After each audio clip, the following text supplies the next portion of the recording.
Primeiro dia depois da posse, política externa teve uma participação importante. Hoje, no dia do presidente Lula, ele teve a oportunidade de receber e conversar com delegações da África, da Ásia, da Europa e da América do Sul. Vamos conferir. A cada meia hora, uma nova reunião. Foi essa a agenda de Lula no Itamaraty ao longo do dia todo e que atendeu, em boa parte, os líderes vizinhos. O objetivo é restabelecer os laços do Brasil com a América do Sul. Os presidentes Luiz Arce, da Bolívia, Guilherme Lasso, do Equador, Gabriel Boric, do Chile, Gustavo Petro, da Colômbia e Alberto Fernandes, da Argentina, se encontraram com Lula. O argentino, a quem Lula se refere como amigo no Twitter, saiu do encontro dizendo que o presidente já confirmou viagem para a Argentina no próximo dia 23. Outras partes do mundo estão no foco da agenda das relações exteriores. Lula se encontrou com o vice-presidente da China, Wang Qishan, e com presidentes de países de língua portuguesa da África. Um decreto publicado hoje também recriou a secretaria específica para tratar de temas relacionados à África e ao Oriente Médio. E a aproximação com estas regiões não significa se distanciar da Europa. Lula abriu os compromissos desta segunda-feira, recebendo o rei Filipe VI da Espanha. E, mais uma vez, se encontrou com o presidente de Portugal, Marcelo Rebelo de Sousa. O novo governo aposta na retomada da pauta ambiental para se aproximar mais da Europa. Já criou no Ministério das Relações Exteriores uma Secretaria de Clima, Energia e Meio Ambiente, para cuidar das discussões sobre as mudanças climáticas. Após a reativação do Fundo Amazônia, a Alemanha prometeu investimentos de 35 milhões de euros para combater o desmatamento do bioma. O anúncio da liberação foi feito hoje pelo presidente alemão Frank-Walter Steinmeier, que esteve em Manaus na primeira agenda oficial do governador reeleito do Amazonas, Wilson Lima, para acompanhar projetos em parceria com o Estado.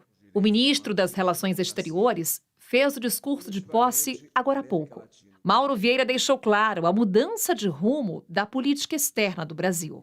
De todas as ausências do Brasil, o abandono da América Latina e do Caribe talvez seja a que nos ocasionou maiores prejuízos. Nossa ideologia na região será a ideologia da integração. A África, região da qual o Brasil esteve ausente nos últimos anos, voltará a ser uma prioridade. Estivemos alijados do cenário internacional nos últimos anos por força de uma visão ideológica limitante. Com bom senso e muito trabalho e dedicação, reconquistaremos nosso lugar.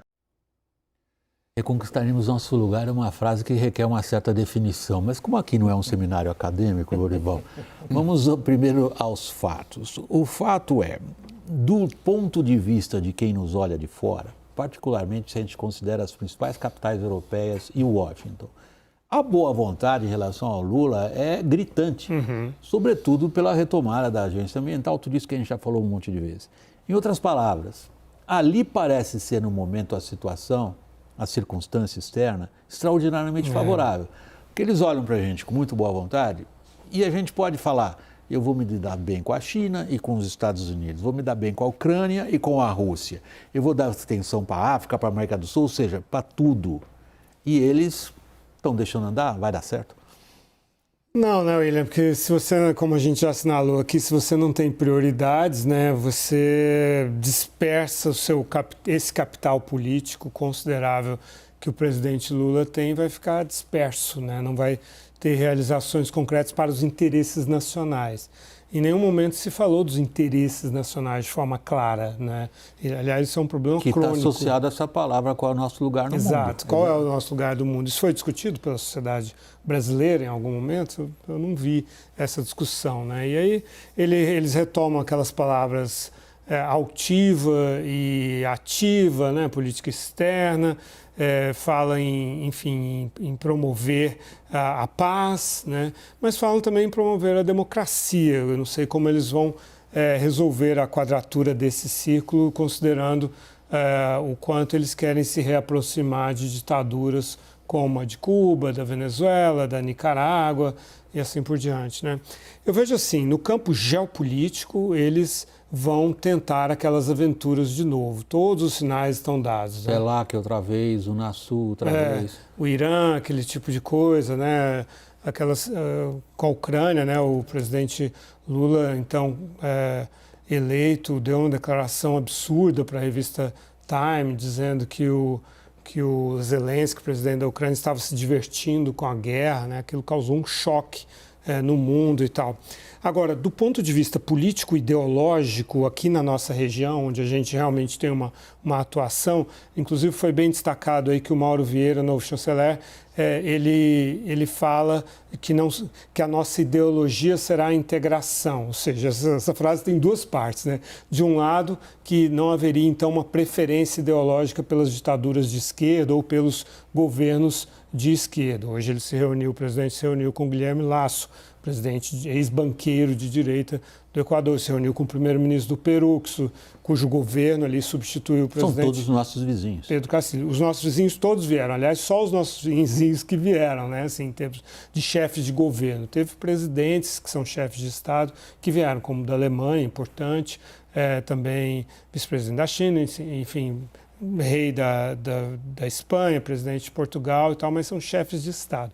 Os chefes de governo mesmo que vieram são os da América do Sul. Então, essa parte da integração, de não ser ideológico, seria uma promessa muito interessante e uma novidade, no caso do Lula. Agora, o que seria essa integração em se tratando de países, principalmente Argentina e Brasil, que são profundamente protecionistas no comércio? Vamos voltar a isso numa outra etapa. Eu queria usar o nosso repórter político lá, perambulando solto no Palácio do Planalto, para falar de política externa. Tive algum zum sobre política externa hoje, ou isso continua aqui para nós que gostamos do assunto, Caio? William, bom, vamos lá. Eu costumo... Eu vejo a política externa, a mudança da política externa como algo do governo passado para este governo, como um giro considerável, né? Justiça seja feita, nem tanto. Se bem, que os dois se bem que os dois gostam do Putin. William, todo o discurso hoje do Mauro Vieira, eu não podia ir até o Itamaraty, porque eu vim aqui para o estúdio, mas num sentido que me parece até muito claro e muito óbvio depois do período, principalmente Ernesto Araújo. Reconstrução de pontes, diálogo com o mundo. Quando o Lorival fala da questão das ditaduras, mas tem que incluir aí a China. A questão da Venezuela, que é a questão chave. O governo Bolsonaro rompeu praticamente. Tem milhares de brasileiros que moram na Venezuela que estão desassistidos por uma questão ideológica. Você tem China e Rússia tentando influenciar na América do Sul via Venezuela, e o Brasil observando esse jogo. O que você tem de nova política externa? Não, hoje no Palácio do Planalto não se falou de política externa, pelo menos em nenhum discurso do que eu ouvi. Mas a gente vem acompanhando e vem cobrindo e vem monitorando. É uma fala que respeita, a meu ver, a tradição da diplomacia brasileira, de dialogar com todos. E dialogar com todos inclui dialogar com ditaduras. O governo Bolsonaro dialogou com ditaduras. O governo Lula, o governo Dilma dialogou com ditaduras, porque de alguma maneira, você tem que dialogar com ditaduras. E vamos pegar o nosso maior parceiro comercial, que é a China. Mas, e a opção... Caio, deixa eu colocar uma questão para você aí, que é a qual você está chegando. E que se liga ao que o Mauro Vieira disse e que o Lorival e eu estávamos comentando, lugar do Brasil no mundo. Algo você ouviu que permita a você, quem sabe, identificar se há essa definição, qual é o nosso lugar no mundo? Para mim está muito claro que a política externa do governo Lula 3 é uma diplomacia ambiental, 2, uma posição de equilíbrio entre as três potências, vamos colocar Estados Unidos, Europa e China, né? Acho que essas duas premissas, para mim, a todo instante estão bem claras, além, claro, de olhar para a América do Sul, né? Via também, isso é interessante, uma diplomacia ambiental, porque aquele fórum amazônico está sendo retomado, e um olhar para a África. É um diálogo com todos. Não vejo problemas aí. Não sou especialista tanto em política externa, muito embora goste do assunto, gosto de cobrir Itamaraty, gosto de conversar com diplomatas, não sou especialista como vocês. Mas a minha percepção é que muda da água para o vinho em relação ao que tínhamos. Yuri. Eu acho que tem um caminho que pode ser trilhado, e aí deixa eu dar crédito a César quem de César, né? Justamente para fazer frente, vocês dois aqui, conversei um pouquinho antes do programa com o Benci Cooper. Nós somos jornalistas profissionais dedicados à qualidade da informação. Apurar. E, enfim, o embaixador sempre me ajuda muito nessas questões, em conseguir olhar o concerto das nações, o cenário internacional, e ele colocou um ponto que...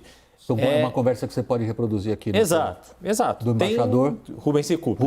Enfim, tem um caminho que está fácil para o novo governo trilhar, e é nadar de braçada, que é nessa política externa principalmente pautada pela questão ambiental. Tem toda uma boa vontade da comunidade internacional com o novo governo, porque qualquer mínima política que se faça na área ambiental, na comparação com o que ocorreu durante o governo Bolsonaro, tende a ter uma avaliação positiva e mais benevolente da comunidade internacional. A grande questão é que, de fato, tem uma tendência ideológica de setores do PT de querer atravessar a rua para escorregar em casca de banana. E é isso que pode ser o complicador nesse cenário. E o Recupero estava me lembrando um aspecto também muito importante do próprio Lula, do quanto ele gosta de assumir para si essa política externa, principalmente na conversa com os outros países, de viajar o mundo, viajar para outros países, fazer ele próprio essa interlocução com os outros líderes, e aprendeu a fazer isso, né? O sindicalista que fez a vida negociando com os empresários passou a ser o presidente de um país que não é o país da metrópole, das metrópoles, do grande centro do mundo, mas que consegue sentar de igual para igual e ser respeitado com os chefes de governo e de Estado desses grandes países. É muito bem lembrado isso que você colocou agora, porque se há talvez algo que o Lula não conseguiu ainda é o Nobel da Paz. Que era a ideia por detrás... Que se aventou para ele. Que era a ideia por detrás daquelas negociações sobre o urânio enriquecido do Irã lá atrás, 2011, né? 2010, 2011, mais ou menos, tem uns 12 anos. Que capacidade Lula tem nesta alteração sensível da política internacional? Nós estamos vendo uma fratura, uma ruptura do ponto de vista geopolítico e do sistema das relações internacionais, talvez comparável apenas à queda do Muro de Berlim. Nós estamos vendo agora, está acontecendo neste momento, enquanto a gente conversa aqui. Que capacidade de manobra diplomática tem o Lula nisso que hoje saiu da moda, que é a diplomacia presidencial? Depende, se ele fizer o que o Caio disse que ele vai fazer, que é dialogar, não tem problema nenhum. O problema é que ele apoiava as ditaduras de esquerda. Ele pediu voto para o Chávez em 2006, numa inauguração de uma ponte que ele financiou, o BNDES financiou.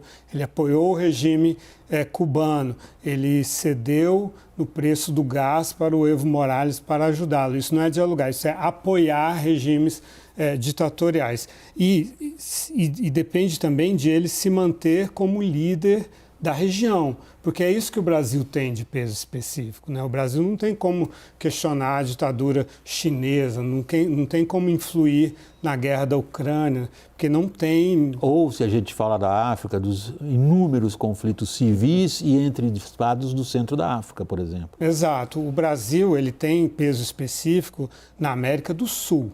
Então, mas para isso ele precisa ter uma posição equidistante entre as ditaduras de esquerda, os governos de esquerda e os governos de direita, para ele se credenciar como ser um líder e, a partir daí, poder falar em nome da região e ser reconhecido. Porque, como disse o Fernando Henrique, você não reivindica a liderança, a sua liderança é reconhecida, mas para isso tem que ter um trabalho muito grande com o México, que resiste a essa liderança do Brasil, né, a própria Argentina. Então, assim, precisa ter um trabalho muito forte nesse sentido e, a partir daí, sendo o líder da América do Sul, que ele perdeu realmente essa posição com o Bolsonaro, se ele retoma, e aliás perdeu com a Dilma, perdeu com o Lula por causa desse partidarismo, isolou dois o Paraguai. Dois líderes que não têm vocação para isso, né? Essa vocação que o Lula tem, nem Dilma nem Bolsonaro Mas tem. Com a ideologização da política externa, o Brasil também perdeu esse papel, né? Alijando o Paraguai, quando o Paraguai faz o impeachment do presidente Fernando Lugo, que era de esquerda e assim por diante.